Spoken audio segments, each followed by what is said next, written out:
Rangpur medical college হাসপাতাল পরিদর্শন করেছেন ৩ সংসদ সদস্য। রোববার সকালে পরিদর্শনকালে তারা হাসপাতালের বিভিন্ন ওয়ার্ড ঘুরে দেখেন এবং চিকিৎসা সেবার সার্বিক অবস্থা পর্যবেক্ষণ করেন। পাশাপাশি রোগী ও তাদের স্বজনদের সাথে কথা বলে খোঁজখবর নেন এবং তাদের সমস্যা ও অভিযোগ সরাসরি শোনেন। পরিদর্শনে উপস্থিত ছিলেন রংপুর ৩ আসনের সংসদ সদস্য মাহবুবুর রহমান বেলাল, রংপুর ১ আসনের সংসদ সদস্য রায়হান সিরাজি এবং রংপুর ৫ আসনের সংসদ সদস্য অধ্যাপক গোলাম রব্বানী। এ সময় তাদের সাথে ছিলেন হাসপাতালের পরিচালক ব্রিগেডিয়ার জেনারেল আশিকুর রহমান সহ অন্যান্য কর্মকর্তাবৃন্দ।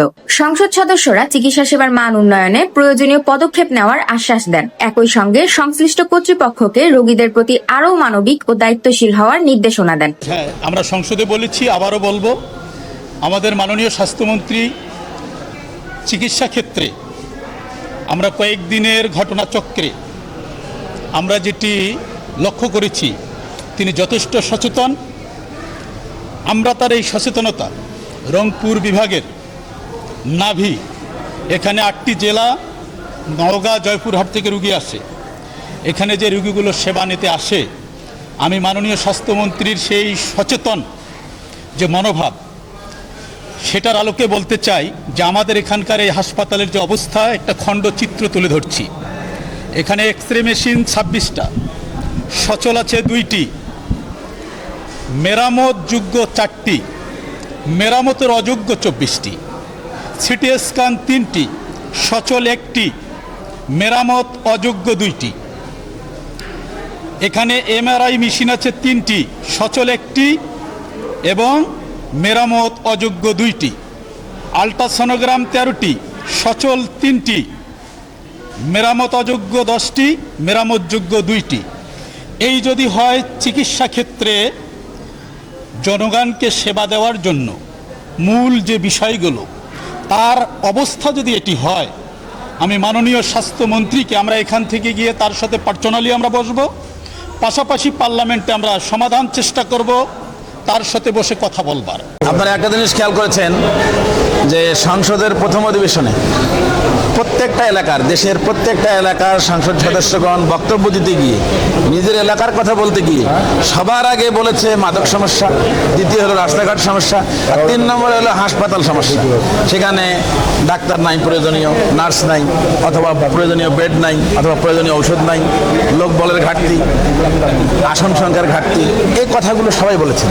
তো আমরা নির্ধারিত বক্তৃতা ছাড়াও পার্সোনালি স্বাস্থ্যমন্ত্রী মহোদয়ের সাথে আমরা কথা বলেছি, আমি নিজেও বলেছি। উনি শেষ পর্যন্ত একটা কথা বলেছেন যে আমি বুঝেছি গোটা বাংলাদেশে একই চিত্র, আর বলতে হবে না, কাউকে আর দরখাস্ত দিতে হবে না। শেষ পর্যন্ত উনি বলেছেন যে একটু অপেক্ষা করেন, বাজেট অধিবেশন হয়ে গেলে জুলাই মাস থেকে আমরা গোটা দেশে 1 লক্ষ জনবল নিয়োগ দেব। সেখানে অল্প কিছু ডাক্তার ছাড়া বাকি সব বিভিন্ন ক্যাটাগরির লোক নিয়োগ দেওয়া হবে। আশা করি এরপরে এই অবস্থা আর থাকবে না, উনি এই কথাটা বলেছেন। আর দ্বিতীয়ত আসন সংখ্যার ব্যাপারে উনি বলেছেন যে একটা চিঠি ইস্যু করেছেন সমস্ত এমপি বরাবরে, যে অল্প সময়ের মধ্যে পর্যায়ক্রমে প্রত্যেকটি উপজেলার হাসপাতালগুলোতে 50 শয্যা থেকে 100 শয্যা উন্নীত করা হবে। এই দুটি সুনির্দিষ্ট কথা উনি বলেছেন এবং তার কিছুটা বাস্তবায়ন আমরা লক্ষ্য করতেছি। চিঠি অলরেডি ইস্যু হয়ে গেছে, এগুলো কথা হবে। তো আমরা এখান থেকে গিয়ে ইনশাল্লাহ আমরা যে সার্বিক চিত্রটা দেখলাম, একটা বিভাগীয় শহরের এত বড় একটা হাসপাতালে যে চিত্র আমাদের কাছে ফুটে উঠেছে, এতক্ষণ যা নিয়ে আলোচনা হয়েছে, আমরা সবিস্তারে মন্ত্রী মহোদয়ের সঙ্গে আবার এই 3 জন দেখা করব ব্যক্তিগতভাবে, তার কাছে আমরা এই জিনিসগুলো উত্থাপন করবো, অভিজ্ঞতাটা বলবো। আমি আশা করি স্বাস্থ্যমন্ত্রীর মনোভাব ভালো আছে, উনি এই বিষয়গুলো সিনসিয়ারলি দেখছেন এবং আমরা মনে করি যে আমরা সম্মিলিতভাবে যদি এই কথাগুলো তুলে ধরি, অবশ্যই এগুলোর সমাধান হবে ইনশাআল্লাহ। যে সমস্ত বিষয় রুগীদের স্বার্থের বিপক্ষে বা রুগীদের জন্য সমস্যা তৈরি করছে, এই দালাল চক্র, সিন্ডিকেট, আউটসোর্সিং, সবগুলোই আমাদের নলেজে আছে। আমরা সবগুলোই দূর করবো। আমরা 3 জন সংসদ আসার উদ্দেশ্য হলো যে 3 জন মিলে আমরা মাননীয় স্বাস্থ্যমন্ত্রীর কাছে আমরা আমাদের পরিদর্শন রিপোর্ট উপস্থাপন করব। তার কাছে জোর দাবি জানাবো অবিলম্বে এখানে ম্যান পাওয়ার সংকট দূর করা এবং অবিলম্বে সমস্যা নিরসনের জন্য যন্ত্রপাতি দেওয়ার জন্য আমরা তাদেরকে বলবো এবং আমাদের যে সমস্যাগুলো আছে তুলে ধরে আমরা এটাও প্রস্তাব করবো, যেখানে একটা যেহেতু এত বড় একটা হাসপাতাল, এখানে একটা পুলিশ ক্যাম্প হওয়া উচিত।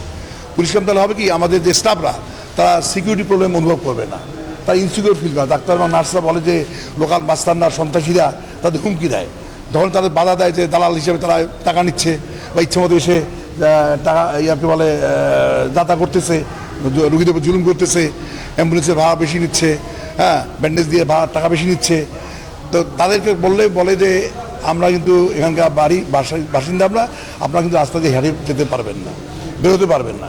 এই যে একটা হুমকি, একটা বাড়ির লোক এই হুমকিতে কীভাবে সঠিকভাবে কাজ করে।